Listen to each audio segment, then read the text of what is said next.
오늘 하나님 말씀은 사무엘상 21장, 제 성경은 구약성서 444페이지입니다. 15절까지지만 제가 7절까지만 우리 같이 읽도록 하겠습니다. 같이 읽습니다. 다윗이 노베 가서 제사장 아히멜렉에게 이르니 아히멜렉이 떨며 다윗을 영접하여 그에게 이르되 어찌하여 내가 홀로 있고 함께 하는 자가 아무도 없느냐 하니 다윗이 제사장 아히멜렉에게 이르되 왕이 내게 일을 명령하고 이르시기를 내가 너를 보내는 것과 내게 명령한 일은 아무것도 사람에게 알리지 말라 하시기로 내가 나의 소년들을 이러이러한 곳으로 오라고 말하였나이다. 이제 당신의 수중이 무엇이 있나이까? 떡 5덩이나 무엇이나 있는 대로 내 손에 주소서 하니 제사장이 다윗에게 대답하여 이르되 보통 떡은 내 수중에 없으나 거룩한 떡은 있나니 그 소년들이 여자를 가까이만 하지 아니하였으면 주리라 하는지라. 다윗이 제사장에게 대답하여 이르되 우리가 참으로 3일 동안 여자를 가까이 하지 아니하였나이다. 내가 떠난 길이 보통 여행이라도 소년들의 그릇이 성결하겠거늘 하물며 오늘 그들이 그릇에 성결하지 아니하겠나이까 하며 제사장이 그 거룩한 떡을 주었으니 거기는 진설병 곧 하나님의 앞에서 물려낸 떡밖에 없었음이라. 이 떡은 더운 떡을 드리는 날에 물려낸 것이니라. 그날에 사울의 신하 한 사람이 여호와 앞에 머물러 있었는데 그는 도액이라 이름하는 에돔 사람이요 사울의 목자장이었더라. 아멘. 아버지 은혜 감사합니다.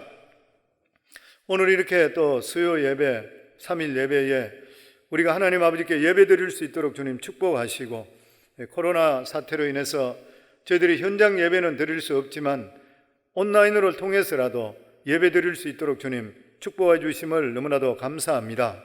시공을 초월해 역사하시는 하나님의 능력이 예배 드리는 그 장소에 충만하게 임할 수 있도록 은혜를 베풀어 주시고 우리 자신들 모두가 믿음에 믿음을 더욱더 더할 수 있는 저희들이 될 수 있도록 하시고 지혜로운 삶을 살아갈 수 있는 저희가 될 수 있도록 축복해 주시옵소서. 오늘도 이 시간에 주의 성령께서 우리 각자에게 말씀해 주실 줄 믿사오며 예수님 이름으로 기도하옵나이다. 아멘. 예전에 제가 영화 본 중에서 기억나는 영화가 있는데 그 영화가 The Fugitive라고 도망자, 아마 우리 성도님들도 많이 기억할 겁니다. 한국말로는 도망자로 해서 영화가 나왔다고 들었습니다. 그 해리슨 포드가 나오는 그런 영화였었는데 자기 아내를 살해했다는 그런 누명으로 인해서 잡혀 들어가게 되죠. 실제로 왼손잡이 딴 이제 살인자가 있는데 그래서 잡혀 들어가서 이송 중에 우연한 사고가 일어남을 통해서 탈출하게 되잖아요. 그러고 나서 계속적으로 도망가는 거예요. 도망가는 데마다 경찰 수사관이 따라붙는 거예요. 계속적으로.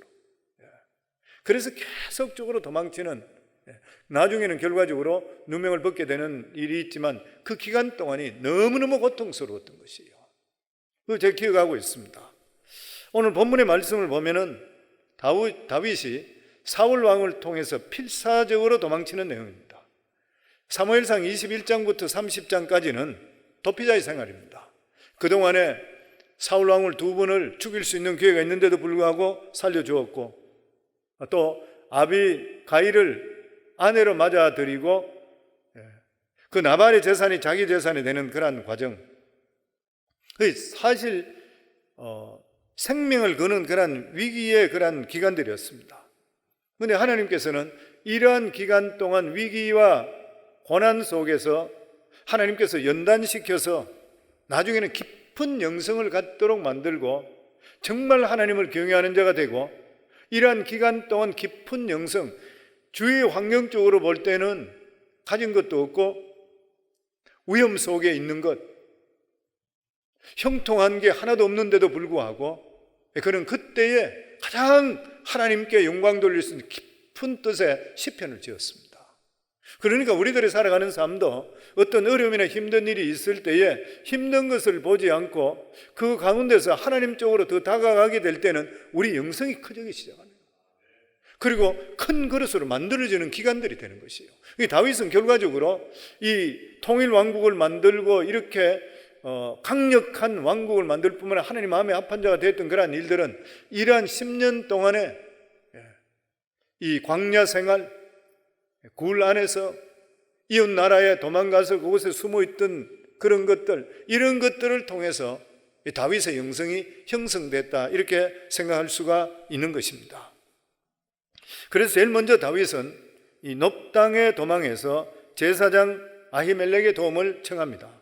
그러나 결과적으로 이 일을 통해서 아히멜렉은, 이 대제사장이죠, 아히멜렉은 사울 왕에 의해서 모든 가족들 모두 다가 몰살당하는 일을 겪게 되는 것입니다. 그 후에 다윗은 이스라엘의 원수 나라인 이 가드 땅 아기스 왕에게 피하게 됩니다. 근데 거기 피했을 때에 다윗이 골리앗을 죽인 것을 알아내는 신하들이 다윗을 죽이려고 그러죠. 그랬을 때 다윗은 그곳에서 미친 사람 흉내를 내면서 가까스럽게 위기를 모면하게 됩니다.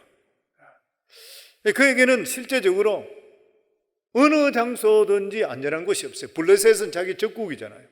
거기도 죽을 고비를 넘기는 것이고, 이스라엘 땅에 들어오면 사울 왕 때문에 죽게 되는 것이고, 안전한 곳이 없었습니다. 이 다윗은 사울 왕이 그냥 다윗을 미워했는 것이 아니잖아요. 사울 왕은 이스라엘의 절대적인 권력을 가진 왕인 것이에요. 그런데 이 다윗이 자기 왕권을 무너뜨릴 수 있다 생각하기 때문에 꼭 잡아서 죽이려고 그래요. 최고 권력자가 꼭 잡아 죽여야 되겠다 그래요. 뭐 어느 나라든지 대통령한테 잘못 보이면 가잖아요. 보면은 일반 대통령인데도 국민들이 뽑은 사람인데도 불구하고, 근데 그 당시 왕이라 그러면 생사 여탈권을 다 그 사람 손에 있는 것이에요. 그러니까 피할 곳이 없는 것이에요. 그런데 다윗이 피할 곳이 있다고 생각했던 것이 어디냐면 성전이었습니다. 그 당시에 실로가 종교적으로 거의 이제 약해졌는 때에 이 놉 땅에 여기가 종교적으로 왕성하게 일어났습니다. 그래서 그곳에 가면은 자기가 살아날 수 있을 것이라 그렇게 생각을 했습니다. 왜냐하면 옛날에 억울한 일을 당하게 될 때는 사람들이 그 억울한 일을 풀어주는 그 장소가 성전에 가서 제단에 뿔을 잡게 되면은 죽이지 못하게 되어 있는 것이에요. 그래서 그곳에 먼저 가게 되었습니다. 우리 1절 말씀 다시 한번 같이 읽습니다. 다윗이 놉에 가서 제사장 아히멜렉에게 이르니 아히멜렉이 떨며 다윗을 영접하여 그에게 이르되 어찌하여 내가 홀로 있고 함께하는 자가 아무도 없느냐 하니, 아히멜렉은 다윗이 갑자기 찾아왔는 거예요. 그러니까 깜짝 놀랐습니다. 그리고 한편으로 마음속에 불길한 마음을 떨칠 수가 없었는 것이에요. 왜냐하면 다윗이라 그러면 이스라엘에서 모르는 사람이 없는 그런 유명한 장소였었고, 그리고 사울 왕의 둘째 사위였었습니다.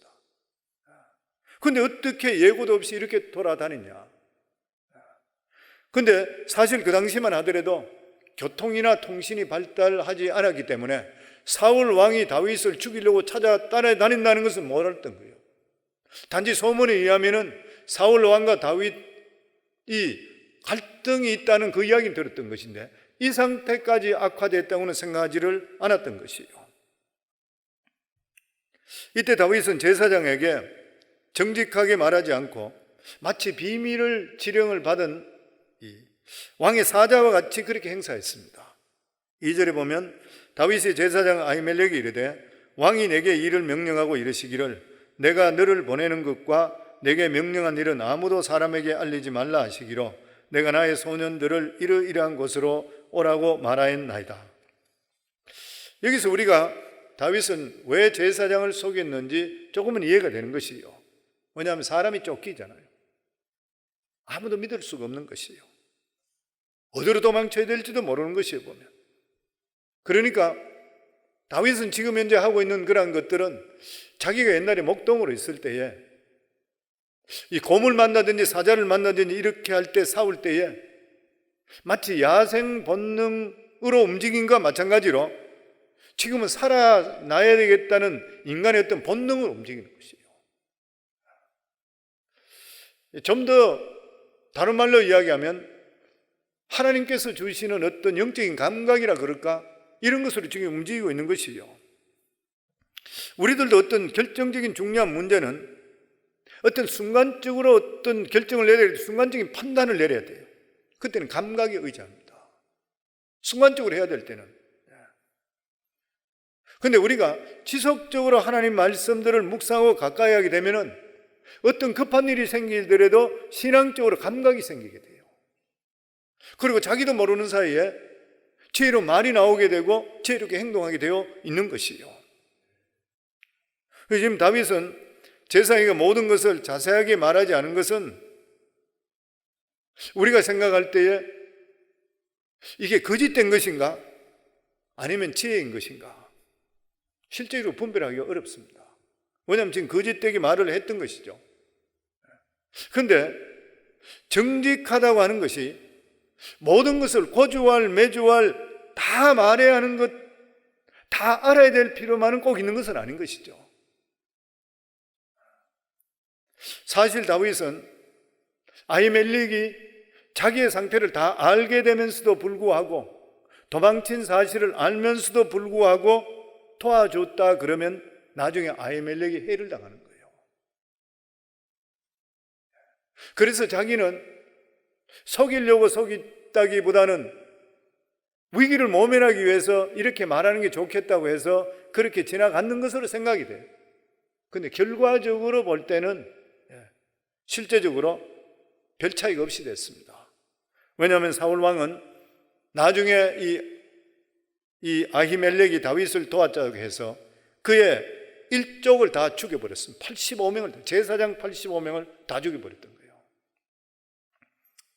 그러면서 이 아히멜렉을 만나서 다윗은 너무 시장에서 제사장에 먹을 것을 좀 달라 그랬습니다.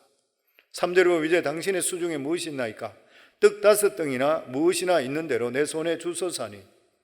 제사장은 따로 먹을 것이 없었다는 거예요. 그런데 단지 먹을 것이 있다면 성전에 제사드리기 위해서 가져온 진설병 거룩한 떡만 있다고 그랬어요. 4절에 보면 제사장이 다윗에게 대답하여 이르되 보통 떡은 내 수중에 없으나 거룩한 떡은 있나니 그 소년들이 여자를 가까이만 하지 아니하였으면 주리라 하는지라. 거룩한 떡이라는 것은 성소에 항상 진열해 놓는 12개의 떡덩어리를 이야기합니다. 이게 진설병이라고 그러죠. 이 떡은 제사장만 먹을 수 있고 다른 사람은 먹을 수가 없습니다. 그런데 다윗이 워낙 배고파하게 되니까 제사장이 묻기를 여인들과 접촉한 일이 있는지 물어보고 나서 이 떡을 먹게 했습니다. 이것은 굉장히 신학적으로 중요한 그런 말씀입니다. 율법에 의하면 거룩한 떡은 일반인이 못 먹도록 되어 있습니다. 제사장은 먹도록 되어 있는 것이에요. 그런데 배고파 죽을 사람에게는 율법에 보면 양보의 규정이 있습니다. 사람의 생명과 관계되어 있을 때는 양보해 주는 규정이 있는 것이에요. 무슨 말이냐면 율법은 생명보다는 우선할 수가 없다는 것이에요. 생명보다 우선할 수 없다는 것이에요. 배고픈 사람은 먹게 하고 병든 사람은 치료해 줘서 고통을 덜어줘야 돼요. 율법의 원래 뜻이 그렇다는 것이에요. 다윗이 성전에서 제사장 외에 먹을 수 없는 진설병을 먹은 것은 나중에 마태복음 12장에 보면 예수님께서 안식일 제도에 대해서 아주 중요한 말씀할 때 사용됩니다. 안식일에 제자들이 밀밭으로 들어가다가 시장에서 이삭을 따먹게 됩니다. 그랬을 때에 그것을 보고 있던 바리새인들이 이야기하기를 당신의 제자들은 안식일날 해서 안 될 일을 하고 있습니다. 예수님께 그렇게 이야기했습니다. 그랬을 때 예수님께서 다윗의 예를 들었습니다. 다윗이 그것에 배가 고팠을 때에 제사장만 먹을 수 있는 진설병을 먹지를 않았느냐? 그러면서 예수님께서 하시는 말씀이 안식일이라 하는 것은 사람을 위해 있는 것이지 안식일을 위해서 사람이 있는 것은 아니다. 그러면서 예수님이 안식일의 주인은 나라, 곧바로 나라. 그러면서 나는 자비를 원하지 제사를 원하는 것이 아니다. 모든 일을 풀이할 때에 하나님께서는 한 생명을 너무나 중요하게 여기시는 거예요. 우리 인간을 너무 사랑하시는 것이요. 그런데 율법에 얽매여서 마치 선한 사마리아인과 그리고 제사장과 레위인이 사람이 도둑 맞아서 피 흘리고 있는 걸 그냥 지나가는 걸 보고 나서 도와주는 사람을 자기가 제사 지내기 때문에 부정 탄다고 해서 지나가는 것, 나는 제사할 일이 있기 때문에, 교회 일이 급하기 때문에 나는 도와주지 않고 그냥 가는 것, 예수님께서 그 사람 이웃이 될 수가 없다 그랬잖아요. 누가 진정한 이웃이냐? 도와줬는 사람. 그렇게 말씀했거든요. 그러니까 주님께서 말씀하는 것은 예수 안에서 내가 원하는, 내가 말하는 그 말씀을 지키면 된다. 왜냐하면 예수님이 하나님이시기 때문인 것이라. 다시 말하면은 규정이라 하는 것은 어떤 일을 잘하도록 만든 것이지, 규정에 매여서 아무것도 못하게 된다면 그 규정은 어떤 규정이냐? 죽은 규정이다. 그래서 어떤 법도 사랑보다 우선하지는 못한다. 사랑보다 우선할 수는 없는 것이에요. 규정에 매여서 당장 눈앞에 굶어 죽어가는 사람이 있는데도 불구하고 못 본 채 하게 된다면 결코 하나님 뜻이 아니라고 하는 것이에요. 일단 죽어가는 사람을 살리는 것이 먼저 율법의 정신인 것이에요. 그래서 야고보 4장 17절에 보면 사람이 선을 행할 줄 알고도 행치 않으면 죄라. 우리가 선을 알고도 베풀지 않는 것은 죄라. 다시 말하면 어려움을 당하고 있는데도 불구하고 돕지 않으면 죄라. 다시 말하면 무관심은 죄라. 나하고 상관없다 해서 무관심하면 죄인 것이라. 예전에 제가 한번 그런 말씀 드렸는데, 이 영화 중에 로베라 장군이라는 영화가 있는데, 그 영화 배경이 보면 2차 대전 때에 그 독일이 프랑스를 점령했습니다. 점령해서 한 5년 정도 됐을 때예요. 그러니까 그 안에 프랑스의 저항군 레지스탕스가 막 강력한 이제 저항을 했죠. 그러다가 그 사람들이 잡혔어요. 많은 사람들이 잡혀서 사형을 이제 기다리는 것이에요. 근데 그 중에서 한 사람이 자기는 저항군 레지스탕스에 들어가지 않았는데, 여기 전혀 자기는 싸우지도 않고 전혀 밥 먹고 살기 바빴는데 자기가 억울하게 들었다는 거예요. 그러니까 거기 있는 데서 소리 지르는 거예요. 나는 억울하다. 나는 아무것도 하지 않았다. 나는 아무것도 하지 않고 내가 그냥 돈 벌고 장사하고 잘 살려고 그런 것밖에 없지, 나는 아무것도 하지 않았다. 그러니까 그 중에 잡혀들어서 상해를 기다리고 있는 저항군 한 사람이 그렇게 이야기하는 것이에요. 당신이 지금 우리 조국이 독일을 통해서 5년 동안 말할 수 없는 고통과 핍박을 당하고 수백만 명이 죽은데도 불구하고 당신이 아무것도 하지 않았다는 그 말만 하더라도 죽었으면 마땅하다. 당신은 나라가 이렇게 되는데도 불구하고 전혀 관심을 가지지 않았다는 그 말만 하더라도 당신은 죽어야 된다.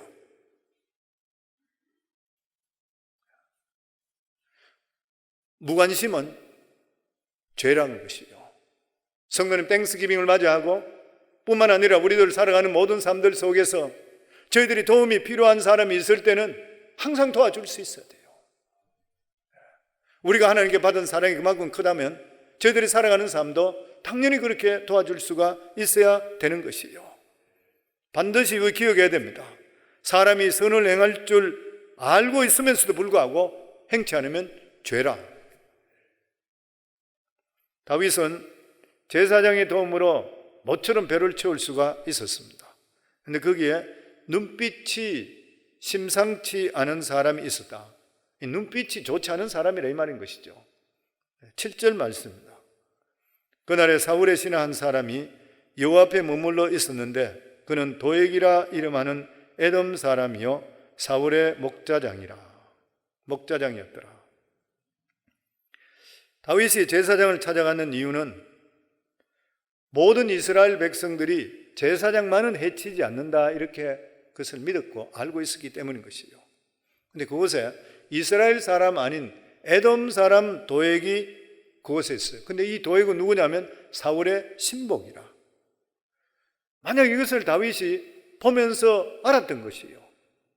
그렇다면 다윗이 어떻게 행동해야 될 것인가?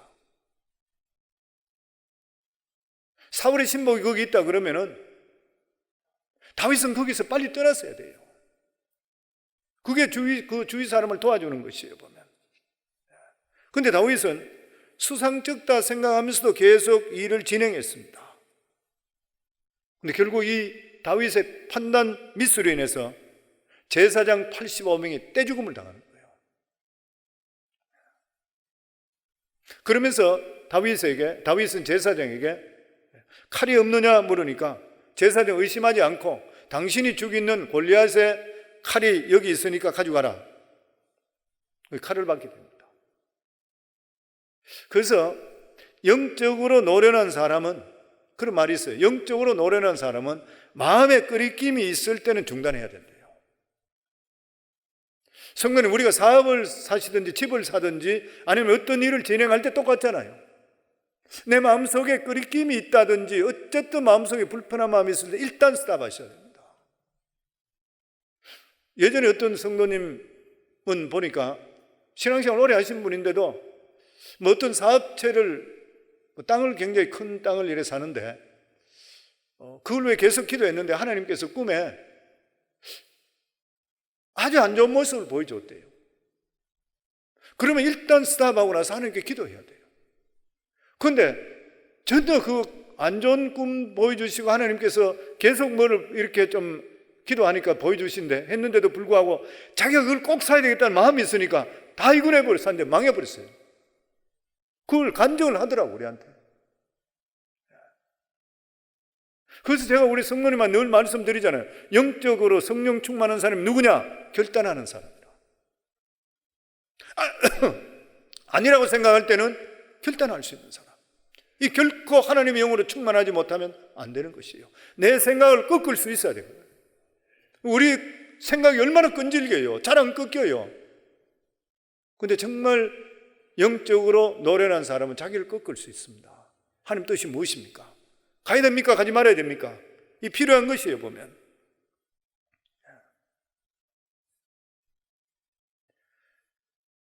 결과적으로 이 일을 통해서 엄청난 해야 되는 일이 그렇게 생기는 것이에요.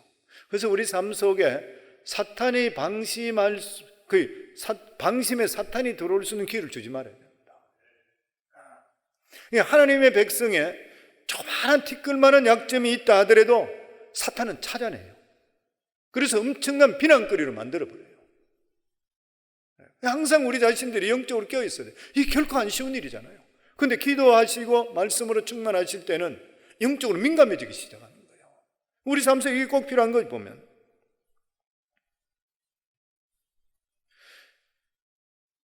하나님의 사람들, 예수 믿는 사람들이 보면 다 사람들이 순진하잖아요. 믿음 안에 들어가면 순진하지요. 순진하다고도 할 수 있는 것이고 다른 사람을 자기 생각과 같다고 생각하는 어리석음을 범하는 경우도 생겨요. 저 사람 마음이 내 마음이 저 사람 마음이, 저 사람 마음이 내 마음이지. 그런데 실제적으로 살다 보면 그게 아닌 것을 너무 많이 깨닫게 되는 것이에요. 그래서 이런 일들을 자꾸 겪게 될 때에 나는 괜찮지만 다른 사람이 어떻게 볼까를 생각이 되기 시작합니다. 우리 삶에 참 필요한 것이죠. 그래서 우리는 항상 저 사람이 내 마음 같겠지 하는 것을 조심해야 돼요. 아니면 옆에 누가가 도와줘야 돼요. 그래 실패를 하지 않게 되는 것이죠. 사실 우리에게는 도액과 같은 그런 사람들이 있습니다. 교회 안에 없을까요? 교회도 있습니다. 그런데 결과적으로 하나님께서는 이런 일들을 통해서라도 그를 사용해서라도 하나님의 뜻을 이루시는 것이에요. 9절 말씀입니다. 제사장이 이르되 내가 엘라 제사 골짜기에서 죽인 블레셋 사람 골리앗의 칼이 보자기에 사여 에봇 뒤에 있으니 내가 그것을 가지려거든 가지라. 여기는 그것밖에 다른 것이 없느니라 하는지라. 다윗이 이르되 그 같은 것이 또 없나니 내게 주소서 하더라. 그곳에서는 다윗이 골리앗에게 죽이고 빼앗았던 칼이 있었습니다. 아마 다윗이 골리앗을 죽이고 나서 그 칼을 감사해서 하나님께 바쳤을 것이라 이렇게 사람들이 이야기를 합니다. 그런데 제사장은 다윗이 그 칼을 바쳤기 때문에 네가 주인이니까 가져라 이렇게 했던 것이에요. 그럼 여기서 우리가 의문이 있는 것이 뭐냐면 하나님께 바친 거라도 형편이 어려우면 도로 찾아올 수 있는 것인가? 그런데 일단 무엇이든지 하나님께 바친 것은 내 것이 아닙니다. 그렇기 때문에 도로 달라 할 수가 없는 것이에요. 헌금도 하나님께 바쳤다 하면은 일단 하나님 거이기 때문에 내 것이 아닌 것이에요. 그래서 우리가 헌금 사용을 지혜롭게 해야 되겠지만 헌금을 하신 분들은 잊어버리셔야 돼요. 그렇지 않고 내가 헌금한 거 고조할 매주를 따지면 시험 들어버립니다. 그럼 계속 내 것이 되는 것이에요. 일단 하나님께 드리면 내 것이 아니에요. 어떻게 사용되든지 교회 사용되고 잘못 사용된 사람은 하나님께 징계받아요.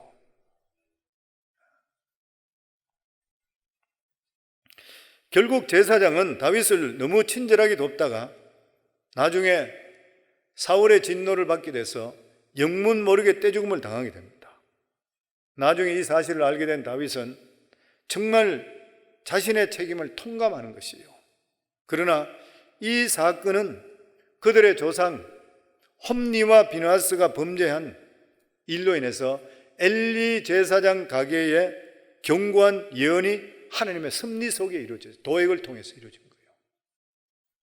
왜냐하면 아히멜렉은 엘리 제사장 아들 비느하스의 손자입니다. 다시 이야기하면 아히멜렉은 엘리 제사장의 고손자라요. 고손자인 것이에요. 그리고 85명의 제사장들이 다 죽은데 이 85명의 제사장들이 모두 다 엘리의 자손들입니다. 하나님께서 이 비느하스 그리고 홈니 그들의 범죄로 인해서 하나님께서 엘리 제사장 가문에 저주한 것이 사무엘상 2장 31절부터 있습니다. 보라, 내가 내 팔과 내 조상의 집 팔을 끊어 내 집에 노인이 하나도 없게 하는 날이 이를지라. 이스라엘에게 모든 복을 내리는 중에 너는 내 처소에 환난을 볼 것이요 내 집에 영원토록 노인이 없을 것이며 내 제단에서 내가 끊어버리지 아니할 내 사람이 내 눈을 쇠전하게 하고 내 마음을 슬프게 할 것이요 내 집에서 출산되는 모든 자가 젊어서 죽으리라. 결과적으로 하나님의 말씀이 그대로 이루어졌는 것이에요. 다윗은 결국 이스라엘 안에서는 사울 왕에게 피할 수가 없다 생각해서 원수의 땅인 블레셋 가드로 가서 피신합니다.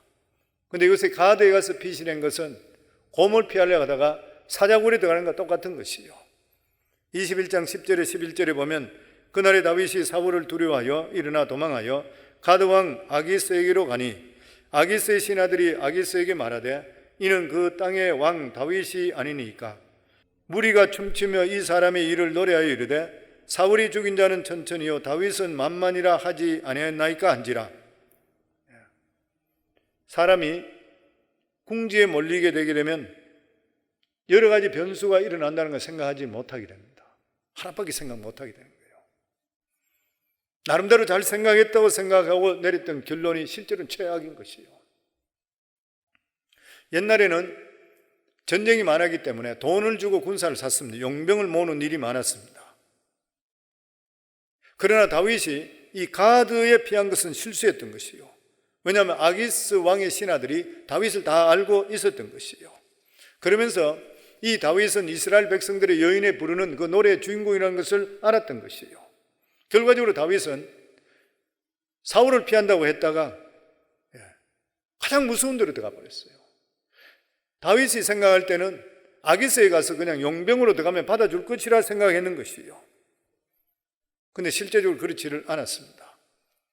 그래서 다윗은 자기 생명을 위협을 느끼게 됐을 때에 하나님께서 빠져나갈 수 있는 순간적인 지혜를 주셨습니다.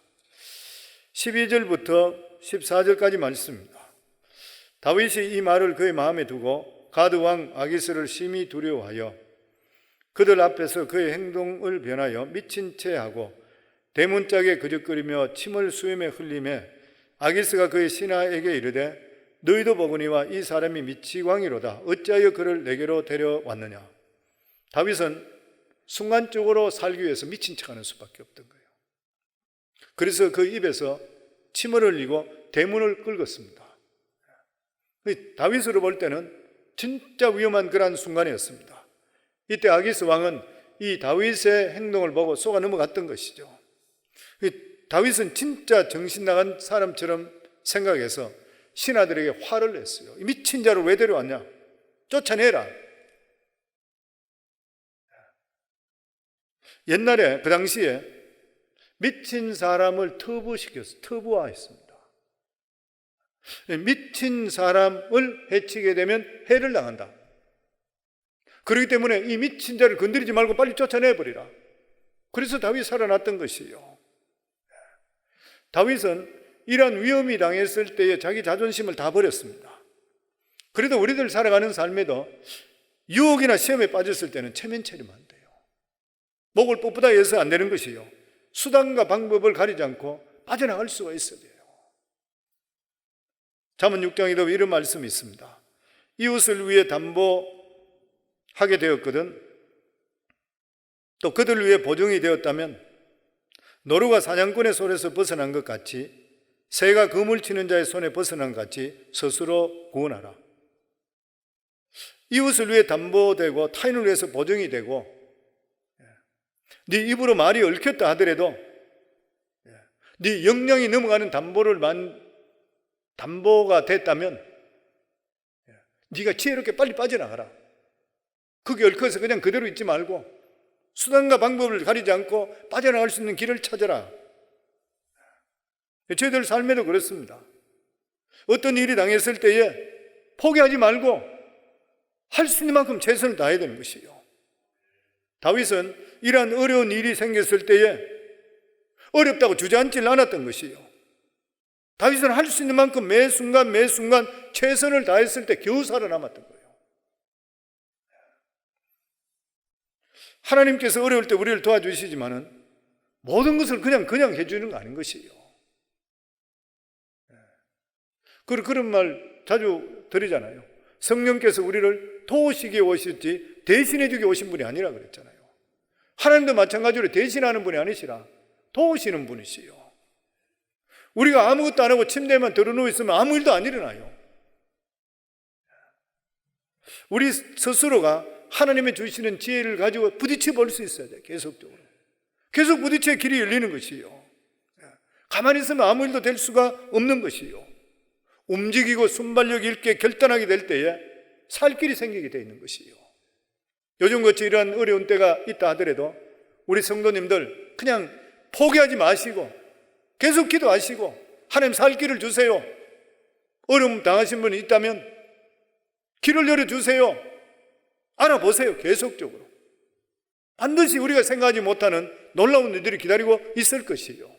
항상 우리 삶에는 뭐든지 최선을 다해야 돼. 기도하고 최선 다하고. 아멘. 오늘 여기 본문을 통해서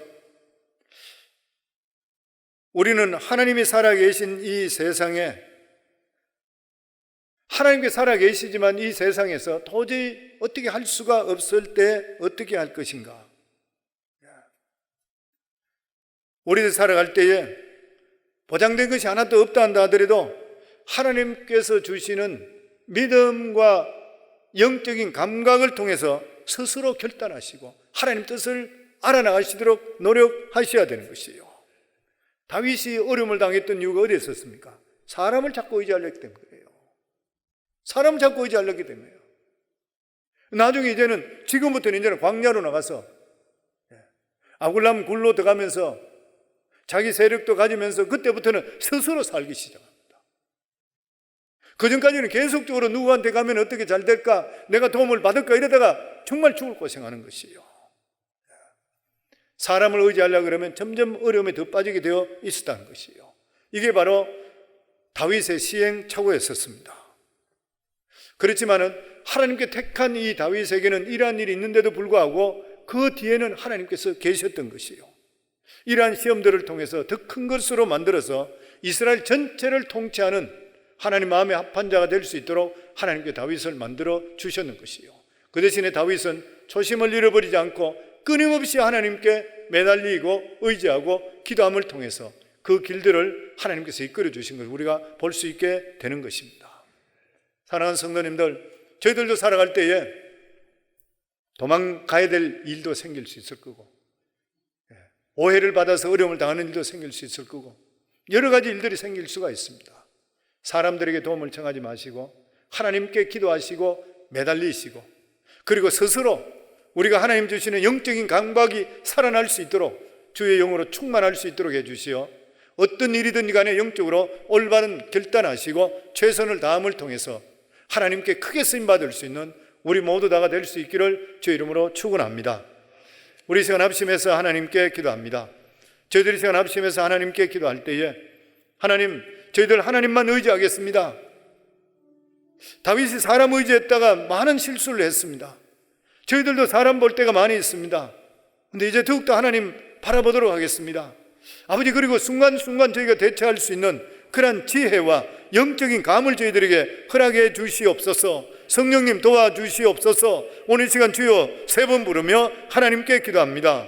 주여, 주여, 주여. 아버지 하나님 감사합니다. 아버지 하나님 은혜 감사합니다. 아버지 하나님, 다윗과 같이 출중한 사람이고 하나님 앞에 바로 섰는 사람인데도 불구하고 아버지 하나님, 사람에게 잘 보이려고 하다가 인생에 참말로 많은 어려움을 당했습니다. 물론 그 가운데 하나님께 훈련시켰지만 하나님 아버지, 이런 일들을 통해서 하나님 우리들에게 교훈해 주시는 그러한 말씀, 우리가 이 세상을 살아갈 때에 여러 가지 일들을 당할 때 우리가 바로바로 결단하고 정해야 될 그러한 일이 있을 때에 우리가 영적 감이 살아날 수 있는 저희들이 말씀과 기도로 충만한 자들이 될 수 있도록 주님 은혜 베풀어 주시어 하나님 아버지께서 원하시고 기뻐하시고 믿음의 결단을 하며 살아갈 수 있는 저희들이 모두 될 수 있도록 우리 주님 축복하여 주시옵소서. 아버지뿐만 아니라 도울 수 있을 때 힘써 돕게 하소서. 우리가 도울 수 있고 이러한 일을 할 수 있는데 불구하고 하지 않으면 죄라고 했사온즉 끊임없이 하나님 아버지, 우리가 돕고 하나님의 기뻐하는 일에 대해서 힘쓰며 헌신하며 살아갈 수 있는 저희들이 다 될 수 있도록 축복해 주시옵소서. 특별히 내일은 이제 아버지 하나님 추수감사 주일입니다. 코로나 바이러스로 인해서 주위 사람도 만날 수 없고 가족들만 있게 되는데 아버지 하나님, 오히려 더 하나님의 주시는 더 크신 은혜가 임할 수 있도록 주님 축복하시고, 우리 사랑하는 모든 성광교회 성도들 모두 다 코로나 바이러스에서 모두 안전할 수 있도록, 더 이상 확장되지 않고 안전할 수 있도록, 건강할 수 있도록 하시고, 오히려 이것이 좋은 경종이 되어 우리에게 큰 복으로 위기가 오히려 기회가 될 수 있는 이러한 역사가 우리 삶 속에 임할 수 있도록 축복하여 주시옵소서. 이제는 우리 주 예수 그리스도의 은혜와 하나님 아버지 크신 사랑과 성령님의 교통하심이 오늘도 3일 예배 하나님께 예배드리는 사랑하는 귀한 성도들 머리 위에, 그리고 가정 위에, 자녀 위에 이제부터 영원토록 함께 하기를 간절히 축원하옵나이다. 아멘.